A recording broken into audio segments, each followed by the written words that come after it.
तेरा मेरा मनवा कैसे एक हुई रे, तेरा मेरा मनवा कैसे एक हुई रे, कैसे एक हुई रे, कैसे एक हुई रे, तेरा मेरा मनवा कैसे एक हुई रे। मैं कहता आँखों की देखी, तू कहता कागज की लेखी। मैं कहता आँखों की देखी, तू कहता कागज की लेखी। मैं कहता निर्मोही रहियो, तू जाता है मोही रे, तेरा मेरा मनवा कैसे एक हुई रे, तेरा मेरा मनवा कैसे एक हुई रे, कैसे एक हुई रे, कैसे एक हुई रे, तेरा मेरा मनवा कैसे एक हुई रे। नमस्कार मेरे प्यारे भाइयों, मेरे परमात्मा के प्यारे जीव हंसों। मैं बंदी छोड़ सतगुरु दयाल से यही अरदास करता हूं कि आप सब मेरे भाइयों का विवेक पहले से ज्यादा और ज्यादा से ज्यादा बढ़ता ही जाए, और ऐसी कोई दुविधा ना रहे जो मेरे भाइयों के मन में 1% भी घर कर पाए। हर चीज क्रिस्टल क्लियर होती चली जाए, हर चीज बिल्कुल सही से समझ में आती चली जाए। मैं बस यही अरदास करूंगा मालिक से, और मैं हमेशा यही चाहूंगा कि आप इतने सामर्थ्यवान हो जाओ कि सत्य असत्य का निबेड़ा स्वयं से कर सको। किसी से पूछने की जरूरत ना पड़े कि जो मैं समझ रहा हूं वो सत्य है या असत्य। खुद से ही फैसला करना आ जाए, इतना दृढ़ हो जाओ, उस दिन मेरी खुशी का कोई ठिकाना नहीं रहेगा मेरे भाइयों। जिस दिन आप इस मुकाम पे पहुंच गए, और आपको बताना चाहूंगा कि लाखों की संख्या में मेरे भाई जाग रहे हैं। बहुत खुशी होती है, बहुत ही ज्यादा प्रसन्नता होती है। विदेशों से कई फोन आते हैं, लोग जाग रहे हैं। 20-20, 30-30, 50-50 साल जिन पंथों में बैठे हुए थे आस लगा के कि परमात्मा मिलेगा, मेरे भाई जाग रहे हैं। बहुत खुशी होती है, बहुत ज्यादा खुशी होती है जब कोई सोया हुआ मालिक का जीव सत्य के लिए जाग जाता है। मैं बयान नहीं कर सकता उस खुशी को, क्योंकि मेरा एक ही मकसद है, मेरे भाइयों को जगा पाऊं। जन्मों जन्मों से जो सो रहे हैं उनको जगा पाऊं, क्योंकि अगर इस जन्म में भी नहीं जगे तो मेरे भाइयों 1,84 में जाना पड़ जाएगा। ऐसे ऐसे जन्म मिलेंगे कि आप सोच भी नहीं सकते। ऐसी ऐसी जूने मिलेंगी जो आपको जिनका नाम तक नहीं पता। ऐसे ऐसे शरीर मिलेंगे जिनको आपने कभी देखा तक नहीं। तो मेरे भाइयों, पूरा विवेक लगाओ, विचार करो, ये मौका बार बार नहीं मिलेगा। मैं यही समझा रहा हूं पहले सत्संग से कि ये मौका दोबारा नहीं मिलेगा। जो भी बताया जा रहा है उसको अच्छी तरह धीरज से समझना है, एक एक चीज को क्लियर करते जाना है, तभी मेरे भाई ये जन्म और मरण हमेशा के लिए खत्म होंगे। नहीं तो कोई फायदा ही नहीं इंसान जन्म में आने का, कोई फायदा नहीं आप ले पाओगे। इसीलिए बार बार समझाता हूं कि हर एक सत्संग को 10-10 बार सुनो, एक एक बात को 10-10 बार सुनो। तभी समझ में आएगी, तभी रास्ता बिल्कुल साफ दिखाई देने लगेगा। लेकिन ये सब आपने ही करना है। मैं तो केवल सत्संग करके अपना फर्ज निभा सकता हूं, लेकिन इस सत्संग को समझना आपने है। आपने है मेरे भाइयों, आपने। तो आज जो हम वाणी लेंगे बहुत इंपॉर्टेंट वाणी है, और अगर आपने इस वाणी को सही से समझ लिया तो आपके दिमाग से यह भ्रम हमेशा के लिए खत्म हो जाएगा कि कबीर साहब गर्भ से आते हैं कि कहां से आते हैं, कि वो भी 5 तत्वों का शरीर धारण करके आते हैं या वो कुछ और ही हैं। आज ये भ्रम का पर्दा आपका उठा दिया जाएगा। गुरु ग्रंथ साहिब से अच्छी तरह समझना है क्या कहती है वाणी।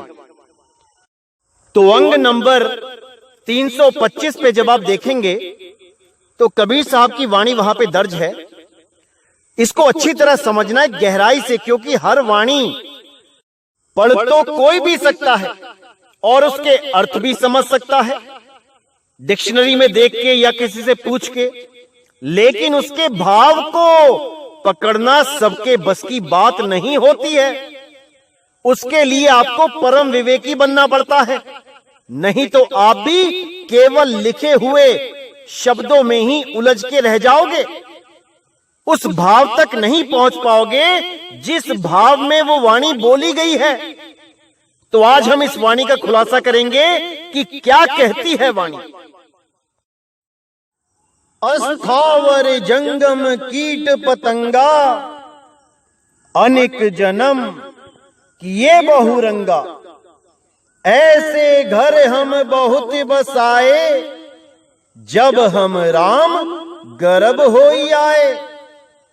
अब यहां पर ये जो लाइनें लिखी हैं, इसको पढ़ के बहुत से लोग ऐसे भ्रमित हो जाते हैं कि देखो कबीर साहब खुद कह रहे हैं कि अस्थावर जंगम कीट पतंगा, यानी मैं भी इन जूनों में भटकता हुआ इंसान जन्म को प्राप्त हुआ। अनेक जन्म किए बहुरंगा, यानी बहुत से जन्मों में मैं 84 में भटकता रहा। ऐसे घर हम बहुत बसाए, ऐसे शरीरों में मैंने बहुत बार वास किया, ऐसे घर बहुत बार बसाए, जब हम राम गर्भ होई आए। अब देखिए कि इस वाणी में क्या भेद छुपा है।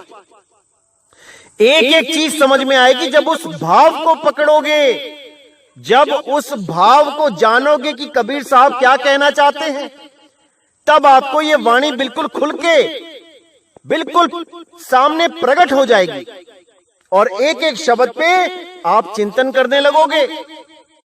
तो इसमें बड़े गुप्त रूप से कबीर साहब ने ज्ञान को खोला है, जीवों को जगाने के लिए बोला है कि भाई तुम 184 में भटकते हुए आए हो, अभी चेत जाओ, वरना ऐसे ही घर और बनाने पड़ेंगे। ये जीवों को समझाने के लिए बोला है, ना कि वो खुद 184 में भटक रहे हैं। क्योंकि कबीर साहब की वाणियां बहुत ही ज्यादा भेदी होती हैं, उसमें भेद छुपे होते हैं, और वो कब कहां से कौन सा मोड़ दे दे वाणी में, ये आम इंसान सोच भी नहीं सकता। कब कौन सी वाणी कहां घुमा दें, कहां उसका भाव बदल दें। जैसे एक वाणी है, कबीर सबसे हम बुरे, हम तज भलो सब कोई, जिन्हीं ऐसा कर बूझिया, मीत हमारा सोई। अब ये वाणी है, इस एक ही वाणी में 2 अर्थ निकलते हैं, यहां पर 2 भाव निकलते हैं, लेकिन जो अज्ञानी जीव होगा वो एक ही भाव में पढ़ेगा पूरी वाणी को। वो कहेगा देखो कबीर साहब ही इस दुनिया के सबसे बुरे इंसान हैं, क्योंकि उन्होंने अपने मुंह से बोला है कबीर सबसे हम बुरे, हम तज भलो सब कोई। यानी कबीर साहब ही इस दुनिया के सबसे बुरे इंसान हैं और उनके अलावा जितने भी हैं वो सब अच्छे हैं, क्योंकि कबीर साहब अपने मुंह से कह रहे हैं। देखो लिखा है, देखो लिखा है, साफ लिखा है। अब तुम नहीं मानो तो तुम जानो। हम तो लिखी को मानेंगे, ऐसा बोलने वाले भी मिल जाएंगे, लेकिन उनको नहीं पता कि कौन सी वाणी किसके लिए बोली गई है और उसी वाणी में कौन सी लाइनें किसके लिए बोली गई हैं। ये बहुत गुप्त भेद होते हैं मेरे भाइयों। ये वही जान सकता है जो कबीर साहब को सही से पहचानता है। ये सबके बस की बात नहीं है। जो आजकल के अज्ञानी जीव वाणियों को खोल खोल के दिखा के सोचते हैं कि हमें तो बहुत कुछ पता लग गया वाणियों में, लोगों के लिखे हुए अर्थों को देखकर उन वाणियों को खोलते हैं और सोचते हैं कि हम महाज्ञानी हो गए। अरे भाई, अगर ऐसे ज्ञानी हुआ जाता तो आज के समय में सारे ही ज्ञानी होते, कोई किसी की सुनता ही नहीं। सारे ही अपने अपने मोबाइल में एप्लीकेशन डाउनलोड करके उन वाणियों के अर्थ कर करके खुद ही गुरु बन बैठते। वाणियों के अर्थ करने से कोई गुरु नहीं बन जाता जब तक उस अखंड शब्द को अनुभव नहीं किया, तब तक ये वाणियां कोई नहीं खोल सकता। चाहे कितना ही बड़ा कोई व्याकरण का अध्यापक या आचार्य आ जाए, कोई कितना ही बड़ा अक्षरों का ज्ञानी आ जाए, वो वाणी को उसका अर्थ तो कर सकता है लेकिन भाव नहीं पकड़ सकता, क्योंकि उसने स्वयं ही उस शब्द का अनुभव नहीं किया जिस शब्द के बारे में वाणी चीख चीख के बोल रही है। तो इसी प्रकार कबीर साहब ने जो वाणी बोली उसके अर्थ अलग अलग जीवों पे फिट हुए। जैसे पहली लाइन बोली, कबीर सबसे हम बुरे हम तज भलो सब कोई, ये जीवों के लिए बोला है कि तुम अपने आप को ऐसा मानो कि सबसे बुरे तुम ही हो और तुमसे बुरा कोई नहीं है, सब तुमसे अच्छे हैं। जब सब तुमसे अच्छे हैं तो तुम निंदा किसकी करोगे, तुम बुराई किसकी करोगे? और जब तुम किसी की बुराई नहीं करोगे तो तुम में और मुझ में कोई फर्क नहीं रहेगा। जिन्हें ऐसा कर बूझिया मीत हमारा सोई, जिसने ऐसा जान लिया वो मेरा मीत है, क्योंकि मैं बुरा नहीं हूं, मैं बुरा नहीं हूं। भले मैंने लिख दिया कि कबीर सबसे हम बुरे, मेरे लिखने मात्र से मैं बुरा नहीं हो गया। ये मैंने जीवों के लिए लिखा है जो बुराइयों को छोड़ नहीं पा रहे हैं। इसी प्रकार अब जो मैं वाणी खोलने जा रहा हूं उसके भाव को पकड़ना है, शब्दों को नहीं। तो क्या कहती है वाणी? अस्थावर जंगम कीट पतंगा, अनिक जन्म किए बहुरंगा, ऐसे घर हम बहुत बसाए, जब हम राम गर्भ होई आए।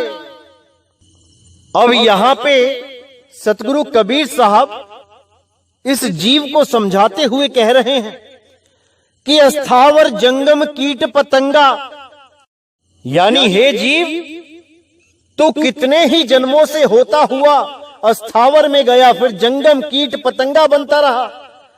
ऐसे एक एक जन्म में होता हुआ आज तू इंसान जन्म में आया है। अनेक जन्म किए बहुरंगा, बहुत से जन्मों में बहुत से शरीरों को प्राप्त करता हुआ आज तू इंसान जन्म में आया है। ऐसे घर हम बहुत बसाए, ऐसे बहुत से घर बसाता रहा तू। ये अपने लिए नहीं बोल रहे हैं कि कोई कहे कि कबीर साहब 84 में भटकते हुए आ रहे हैं। ये जीव को समझा रहे हैं कि हे जीव, तेरी ऐसी दुर्दशा हो गई है कि तू कीट पतंगे बनता हुआ तब जाके एक बार इंसान जन्म में आ रहा है, फिर भी नहीं चेत पा रहा है। तेरा इंसान जन्म में आना और मेरा इंसान जन्म धारण करना, यानी इंसानी रूप धारण करना, इसमें जमीन आसमान का फर्क है। एक आम जीव 84 लाख जूने भोगने के बाद इंसान जन्म में आता है, और मैं जब आता हूं तो सीधे शब्द से प्रकट होता हूं। और जब यहां लीला करके सारा भेद बता के समझा के जीवों को जगा के जब मैं जाता हूं तो सीधे शब्द में ही समाता हूं। अरे सुरत समाए शब्द में, वाको काल न खाए। वो शब्द ही गर्भ है, राम गर्भ। ये कोई मां का गर्भ नहीं लिखा है यहां पे। आंखें खोल के दिमाग की बत्ती जला के पढ़ो, क्या भाव बनता है इसका। गर्भ का मतलब होता है नरक। कुंभी नरक बोला गया है, कुंभी नरक गर्भ को। और राम गर्भ क्या बोला गया है? क्या राम के पास भी कुंभी नरक है क्या? जिस राम की महिमा सब संत गाते हैं कि वो राम गर्भ जून से छुड़ा लेता है, तो क्या उस राम के पास भी गर्भ है क्या? कोई नहीं जान सकता इस भेद को, क्योंकि ये सब के सब केवल शब्दों को पढ़ के उनका अर्थ निकालने में लगे हैं। ये उन भाव को नहीं समझ सकते जिस भाव में ये वाणी बोली गई है। ये कबीर साहब ने बिल्कुल सत्य लिखा है यहां पे कि जब हम राम गर्भ होए आए, यानी जब मैं शब्द गुरु से निकल के सीधे यहां इंसान जन्म में प्रकट हुआ, तब मैंने उन जीवों को समझाया जो 84 लाख जन्मों के बाद एक बार इंसान के जन्म को प्राप्त कर रहे हैं और फिर भी नहीं चेत रहे हैं, फिर भी काम क्रोध लोभ मोह अहंकार में उलझे पड़े हैं। उस सत्य को जानने की कोशिश नहीं कर रहे जिसके द्वारा उनका जन्म मरण खत्म हो जाएगा। तब मैंने इंसान रूप धारण करके इस जीव को समझाने की ठानी और मैं राम गर्भ से होता हुआ इस दुनिया में आया। और जब अपनी लीला पूरी कर देता हूं, सबको समझा देता हूं, तो फिर उसी राम गर्भ में समा जाता हूं। यहां राम गर्भ का मतलब शब्द है, शब्द गुरु है। शब्द गुरु सुरति धुन चेला, उसी शब्द में से आए, उसी शब्द में समा जाएंगे। ये कोई मां का गर्भ नहीं लिखा है यहां पे कि अगर आप कबीर साहब को गर्भ से पैदा होने वाला एक आम जीव घोषित कर दो, ऐसा नहीं हो सकता। हर वाणी में कोड लगे होते हैं और इन कोड को खोलने के लिए ही मैं यहां आया हूं। हर कोड को खोल दिया जाएगा 2020 के अंत तक। आप बस अच्छी तरह समझते रहिए कि क्या बताया जा रहा है। तो आगे कहते हैं, जोगी जति तपी ब्रह्मचारी, कब हूं राजा छत्रपति, कब हूं भिखारी। साकत मरही संत सभी जीवही, राम रसायन रसना पीवही।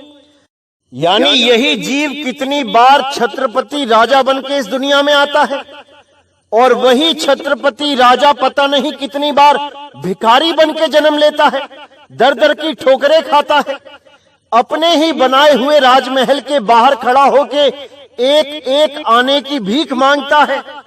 यही माया जाल है। इसीलिए बोला, साकत मरही संत सभी जीवही, राम रसायन रसना पीवही। साकत का मतलब होता है जिसका कोई गुरु ही नहीं है, जो निगुरे होते हैं, जो कभी गुरु धारण करते ही नहीं और दूसरों को भी यही सलाह देते हैं कि कोई गुरु धारण नहीं करना चाहिए। जैसे एक शैतान बच्चा क्लास में हमेशा शैतानी करता है, कभी पढ़ता नहीं ढंग से और दूसरों को भी यही कहता है कि अरे टीचर तो बेवकूफ हैं, आओ शरारतें करें, आओ खेलें। टीचर पढ़ाता है और वो पीछे खेल रहे होते हैं। ऐसे बच्चे खुद तो फेल हो जाते हैं और दूसरों को भी फेल कर देते हैं। तो ऐसे लोगों से सावधान रहना है मेरे भाइयों। ऐसे लोग अपना सत्यानाश तो करेंगे ही और दूसरों का भी सत्यानाश करने की वजह बन जाते हैं। कबीर साहब ने तो यहां तक बोल दिया कि गुरु गोविंद दोनों खड़े, काके लागू पाए, बलिहारी गुरु आपने गोविंद दियो लखाए। अब गुरु और गोविंद दोनों अलग अलग कर दिए यहां पे, लेकिन ये अज्ञानी जीव क्या कहते हैं कि गुरु ही गोविंद है। गुरु तो कभी देही गुरु के लिए बोला ही नहीं गया। कौन समझाए इन मूर्खों को, कौन समझाए इन मोटी अकल के प्राणियों को। ये तो जहां लगे हैं इनको लगे ही रहने देना चाहिए, गलती से भी रास्ता नहीं बताना चाहिए, क्योंकि जो भी इन्हें रास्ता बताने जाता है ये उसी से बहस करने लग जाते हैं उसी को भला बुरा बोलने लग जाते हैं। ऐसे लोगों से दूरी बना लेनी चाहिए, सबसे भला इसी में है। तो कहते हैं साकत मरहि संत सभी जीवही, राम रसायन रसना पीवही। ये जितने भी निगुरे हैं, ये जितने भी साकट हैं, ये सब मरेंगे। और जितने भी संत हैं, यानी जिन्होंने गुरु धारण करके उस संत गति को प्राप्त कर लिया है, वो सभी सदा सदा के लिए अमर हो जाएंगे। उनको कोई भी जन्म मरण में नहीं लेके आ पाएगा। फिर कहते हैं राम रसायन रसना पीवही। उस राम रसायन को यानी उस अमृत को वो संत ही पीते हैं और सदा सदा के लिए अमर हो जाते हैं। आगे साहिब कहते कहे कबीर प्रभ कृपा कीजे, हारी परे अब पूरा दीजे। बहुत गुप्त भेद है मेरे भाइयों, इसमें बहुत गुप्त भेद है। अच्छी तरह समझोगे, एक एक शब्द अच्छी तरह समझ में आएगा। कहे कबीर प्रभ कृपा कीजे। साहिब कह रहे हैं कि हे प्रभु अब कृपा करो। अब परमात्मा से जब कृपा कोई कहता है कि मुझ पे कृपा करो, तो परमात्मा क्या करता है? क्या उसको बिना गुरु के ही सीधे दर्शन दे देता है? क्या उसकी सूरत को सीधे शब्द में मिला लेता है? अगर ऐसे होने लग जाए तो भाई करोड़ों लोग हैं, करोड़ों, जो रोज यही अरदास करते हैं कि हे परमात्मा मुझे दर्शन दो। तो सबको दर्शन हो जाने चाहिए, क्योंकि परमात्मा तो भेदभाव करता ही नहीं। जब परमात्मा कबीर साहब को ज्ञान दे सकता है, परमात्मा नानक साहब को ज्ञान दे सकता है, रविदास जी के भरम दूर कर सकता है, तो एक आम जीव के क्यों नहीं कर सकता? फिर क्यों केवल कबीर साहब के आने पर ही यहां सारे संत चेतते हैं, यहां भीड़ लग जाती है भक्तों की? सतयुग के भगत कहां गए? दिखाओ जरा कोई एक भगत चेता हो, एक भगत को भी परमात्मा मिला हो। द्वापर में बताओ जरा नाम, त्रेता में बताओ जरा। अरे और तो और छोड़ो सबको, कबीर साहब के आने से पहले जरा दिखाओ कि 40 भगत 50 भगत एक साथ वाणी बोलते हो परमात्मा के नाम पे, सब चेत गए हो। या कबीर साहब के जाने के बाद दिखा दो 30-40 भगत कोई और नाम बता दो जो कबीर साहब के जाने के बाद जिनको परमात्मा ने दया कर दी। क्या सारी मानसून की बारिश उसी वक्त करनी थी परमात्मा ने जब कबीर साहब इस धरातल पे आए थे? कबीर साहब के साथ जैसे ही वो आए मानसून की बारिश आ गई, सब चेत गए, सबको परमात्मा मिल गया। जब कबीर साहब नहीं थे तो एक भी नहीं था, और कबीर साहब जब यहां से चले गए उसके बाद भी कोई एक नहीं आया जिसको आप भगत की श्रेणी में रख दोगे। सारे भगत क्या केवल कबीर साहब के समय पे ही आने थे? उससे पहले और उससे बाद में क्या परमात्मा ने कृपा करनी बंद कर दी थी? कोई विचार नहीं करता। सबके सब उठा के कबीर साहब को एक आम जीव बना के घोषित कर देते हैं कि कबीर साहब भी एक भगत थे। अरे वो ऐसा भगत था जो बिना गुरु के इस धरातल पे ज्ञान लेके आया था। वो ऐसा भगत था जिसको तुम एक आम इंसान बना के रख दिया। वो ऐसा गुरु था, सारे भक्तों में वो ऐसा भगत था जो सबसे पहले चेता था। सबसे पहले जिसे ज्ञान हुआ था वो कबीर साहब थे। उन्हीं के बाद लाइन लग गई भक्तों की, जिनको आज हम कहते हैं कि उसको परमात्मा मिला, उसको परमात्मा मिला। कबीर साहब से ही शुरुआत हुई थी और कबीर साहब से ही अंत हो गया सबका। नहीं तो कबीर साहब के बाद बताओ जरा किस किस को परमात्मा ने दर्शन दिए? कबीर साहब के द्वारा ही ये नदियां बहाई गई। अमृत नाम की जो जो उसको पीता रहा वो अमर होता रहा। और कबीर साहब के उन पंथों से जब ये नाम हट गया, मिट गया, जब काल के दूत प्रवेश हो गए, तो सब के सब पंथ जीरो हो गए। लेकिन एक पंथ है जो कबीर साहब ने बहुत गुप्त तरीके से चला रखा था, जिसका उजागर अब होना था, और वो है मदन साहिब। मदन साहिब के द्वारा ही कबीर साहब ने इस पूरे विश्व में सतनाम का डंका बजाना निश्चित किया हुआ था। ये सब मैं बताऊंगा। मदन साहिब का जब ग्रंथ खोला जाएगा तब आपको एक एक चीज समझ में आएगी। अभी आपको समझ में नहीं आ रहा है कि मदन साहिब के ग्रंथ में क्या क्या लिखा है। जब ये सब खोला जाएगा तब आपको पता लगेगा कि मदन साहिब को इतना गुप्त तरीके से क्यों रखा गया था। क्यों किसी को नहीं पता कि मदन साहिब भी कोई संत हैं जिन्हें परमात्मा ने स्वयं एक इंसान के रूप में आके, बंदी छोड़ कबीर साहब ने एक इंसान के रूप में आके उनको ज्ञान दिया, उनको सार शब्द का भेद दिया। ये सब बताया जाएगा। समय का इंतजार करें मेरे भाई। तो कहते हैं, कहे कबीर प्रभु कृपा कीजिए, हारी परे अब पूरा दीजिए। यानी साहिब कह रहे हैं कि हे प्रभु अब कृपा करो किन पे? इन जीवों पे। और जब प्रभु कृपा करता है तो क्या होता है? प्रभु कृपाल कृपा करे, नाम नानक साधु संग मिले। जब प्रभु कृपा करता है तब साधु का संग मिलता है और उस साधु के द्वारा नाम मिलता है। दाना सिरदान नामदान। और जब नामदान मिलता है तो जन्म मरण का भ्रम खत्म हो जाता है। ये जन्म मरण एक भ्रम ही है कि मैं मर रहा हूं, मैं जी रहा हूं। अरे तुम अमर बीज हो, तुम अमर आत्मा हो। ये भ्रम जब तक खत्म नहीं होगा कि मैं मर रहा हूं, जी रहा हूं, तब तक तुम अपने स्वरूप को प्राप्त नहीं कर सकते।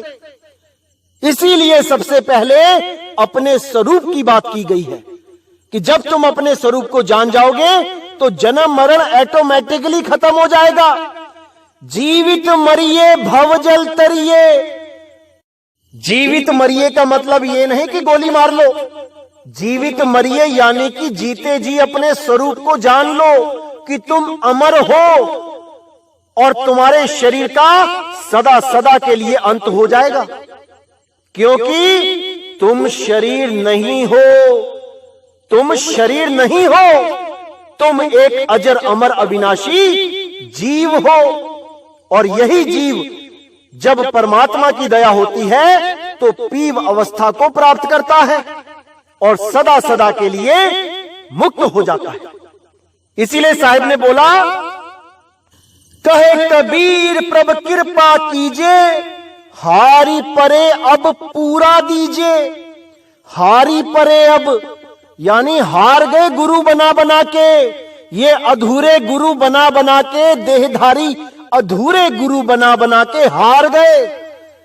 अब पूरा दीजिए, अब हमें पूरा गुरु दो जो वो शब्द का भेद बताए और हमारी सूरत को असली सच्चे शब्द से जोड़े, ना कि नकली शब्द से, ना कि इन 52 अक्षरों से, ना कि जीवा के द्वारा बोले जाने वाले जपे जाने वाले नामों से। कीर्तम नाम कथे तेरे जिहिबा, सत्य नाम तेरा परापुर बला। उस सत्य नाम से जोड़े जो बोलने लिखने पढ़ने में नहीं आता। उस सत्य नाम से जोड़े, वही गुरु पूरा है। सोई गुरु पूरा कहावे, जो 2 अक्षर का भेद बतावे। एक छुड़ावे एक लखावे, तब प्राणी निज घर को जावे। प्राणी तभी निज घर को जा सकता है जब 52 अक्षरों से हटके उस आदि नाम का, उस आदि अखंड सार शब्द का ध्यान करे, तब यहां से निकल सकता है, अन्यथा नहीं। धुन में ध्यान, ध्यान में जाना, गुरमुख अकथ कहानी। वो अकथ कहानी है, वो कही नहीं जा सकती। वो धुन लिखी नहीं जा सकती, वो धुन बोली नहीं जा सकती, पढ़ी नहीं जा सकती। जब उस धुन से ये सूरत जुड़ जाती है तो समझ जाओ कि जन्म मरण सदा सदा के लिए खत्म हो जाता है। तो मेरे भाइयों, अच्छी तरह समझना है, भरमाने वाले बहुत हैं, बहुत मिलेंगे, उनका कुछ नहीं जाएगा। नुकसान आपका होगा। 84 लाख में आपको भटकना पड़ेगा, उनका कुछ नहीं जाएगा। वो तो बड़ी बड़ी बातें करके साइड में हो जाएंगे और आपका पूरा जन्म खराब हो जाएगा। ये मानुष चोला बर्बाद हो जाएगा। साहिब ने बोला है, मानुष चोला दुर्लभ है, मिले ना बारंबार, तरुवर जो पत्ता गिरे बहुर न लागे डार। ये जन्म बार बार नहीं मिलेगा मेरे भाइयों। एक एक वाणी पे विचार करना है। ये वाणियां मीटर है, मीटर। इसी मीटर से हमने सही रास्ते को नापना है, नहीं तो ये काल के दूत जितने भी हैं, ये सब भ्रमित करके तुम्हारा जन्म बर्बाद कर देंगे। तो इनसे बचना है मेरे भाइयों, और केवल ज्ञान आधार से ही बचा जा सकता है। अगर आपको ज्ञान है तभी इनसे बचोगे, नहीं तो ये तुम्हें गिरा लेंगे, ये दबा लेंगे तुम्हें। इसीलिए मैं कहता हूं कि अपना विवेक ऐसा जगा लो कि कोई भी तुम्हें भ्रमित ना कर पाए, कभी नहीं कर पाए। तो आज का सत्संग यहीं समाप्त करेंगे, और अगला सत्संग बहुत इंपॉर्टेंट है मेरे भाइयों। एक एक चीज को अच्छी तरह समझना है, क्योंकि अगर अभी नहीं समझे तो कभी नहीं समझोगे मेरे भाइयों। और बात जरा सी है वरना 84 है। अच्छी तरह समझ लो मेरे भाइयों, इसको अच्छी तरह समझ लो। तो आज का सत्संग यहीं समाप्त करता हूं। बोलिए सतगुरु बंदी छोड़ सतगुरु सत्य कबीर साहिब की सदा ही जय हो, सदा ही जय हो। मेरे मालिक की साहिब बंदगी सतनाम।